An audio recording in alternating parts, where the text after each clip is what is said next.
Hello friends, आज की video का टॉपिक रहेगा यूनिवर्सिटी विट्स। तो देखते हैं इसका मीनिंग क्या होता है।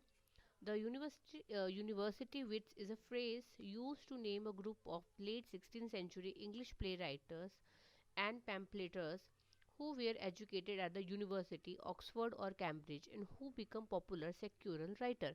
तो मतलब जो फेमस यूनिवर्सिटी से पढ़े लिखे लेट 16th century के जो प्ले राइटर्स थे उनको ये फ्रेज दिया गया था यूनिवर्सिटी विट्स का। वैसे तो ये फ्रेज उनको उनके जिंदा रहने तक उनको ये नहीं दिया था, ये उनके काम लिखने के, उनके मरने के बाद ये टर्म यूज हुआ था। The university wits include Christopher Marlowe, Robert Greene, the Thomas Nashe, all graduate of Cambridge. तो कैम्ब्रिज के ये तीन हैं, as well as Thomas Lodge and George Peele, both of Oxford. The greatest poetic dramatist among them was Marlowe. तो इसमें सबसे famous university wits अगर हम नाम ले तो उनका आता है क्रिस्टोफर मार्लो का नाम आता है।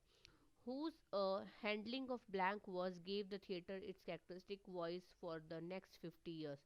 तो उन्होंने जो ब्लैंक वर्स में जो काम लिखा हुआ है वो बहुत फेमस था, जिसके लिए उनका इतना नाम हुआ। The drama before Shakespeare found its full flowering with the dramatist called the university wits. These dramatists were well educated scholar. This name of university wits was given them because they were nearly all educated at Oxford or Cambridge University। इसका दूसरा synonyms होता है scholar, that is पढ़े लिखे लोग। तो six अभी मैंने ऊपर बता ही दिया कि सिक्स हैं university wits total. Educated man है Greene, Lyly, Lodge, Marlowe, Nashe and Peele. Who radically transform popular drama in the late 16th century, जिन्होंने इस ड्रामा को पूरा ही पूरा चेंज कर दिया था, ट्रांसफॉर्म कर दिया था।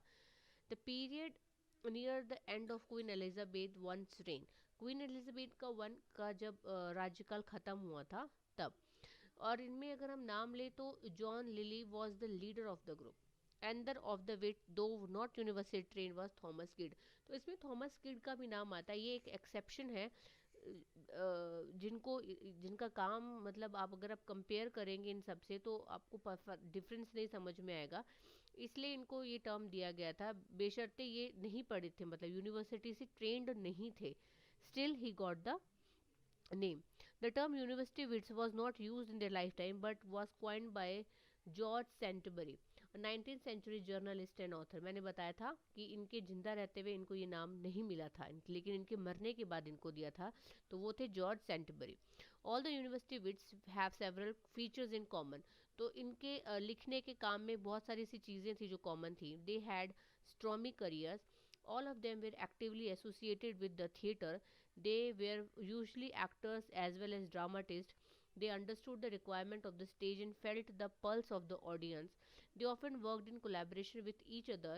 Their store material was also common. With these dramatists, English drama reached the highest point of glory. In many ways, they develop English drama. तो इंग्लिश ड्रामा को इंग्लिश ड्रामा बनाने के पीछे इन सब यूनिवर्सिटी विट्स का बहुत बड़ा हाथ है।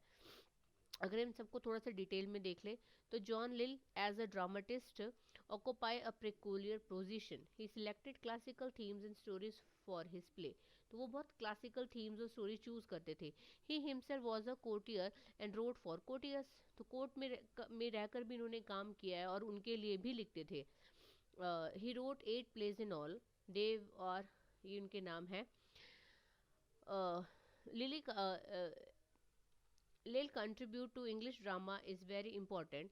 He was a comic playwright. He gave shape to romantic comedy. Suitable blank verse was used in his comedies. He added the drama the qualities of delicacy, grace, charm and subtlety. He is well known as originator of operatic style of prose writing. Second है George Peele. Peele was one of the greatest university wit. His work has great variety. His mm, The Old Wives' Tale is the first English play of dramatic criticism. His important plays के ये दो चार नाम है। The list shows Peele versatility as a dramatist. In his play, we notice a high level of poetic attainment. As a humorist, he showed the way of Shakespeare. He widen the range of Elizabethan drama. तो इन्होंने बहुत ज़्यादा themes में लिखा हुआ है George Peele ने। Robert Greene की बात कर ले तो green was a play writer and novelist in one. He attend high excellence in both arts. अगर वो लिखने की बात करें, दैट इज़ जो ड्रामा लिखते थे या नॉवल जो लिखते थे, दोनों में उनका बहुत एक्सीलेंस था उनको। His best play are the comical of एसोफस, Friar Bacon and Friar Bungay and James four. He was a master of his craft in the art of plotting. With him, the love stories become central of in the art of drama. He contributed much to the development of romantic comedy.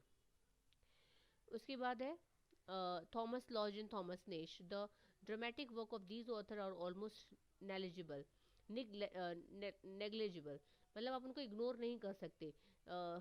Laws का the wounds of civil war contain hardly anything that is new. He gave practically nothing to the theatre. He wrote poems, novels, and plays. Nash was a pamphleteer and story writer. He tried his hand at drama also. Thomas Kidd. The English tragedy moved on its way with Kidd. He adhered to the Senecan school. He also popularized the blood and thunder element in drama. His Spanish tragedy occupy an important place. It is a landmark in English tragedy. It is a well constructed play. Kidd brought the revenge theme to the stage. Christopher Marlowe. Marlowe was a central son of the university wits. He is the true founder of popular English drama. His contribution to English tragedy is very vital. His main work are Tromboline, Dr. Faustus, Edward II, The Jew of Malta, and The Tragedy of Dido. With Marlowe, the English drama reached the highest point of its glory. He raised the subject matter of drama to a higher level. He gave life and reality to his character. He made the blank verse smoother and gave university to drama. Thus, in many ways, he showed a path to Shakespeare. Thus, the university wits contribute much to the English drama. They prepared the ground for drama. In the spheres of comedy and tragedy, they made notable contribution and prepared the way for Shakespeare. तो I hope आपको ये छोटी सी video समझ में आ गई हो कि university wits क्या है, वो उनके क्या क्या नाम थे, कौन सी यूनिवर्सिटी से वो लोग पढ़े थे। ये आपको नोट्स बनाने के लिए काफ़ी अच्छा रहेगा। तो आई होप आपको वीडियो पसंद आई हो और समझ में आई हो। Thank you so much.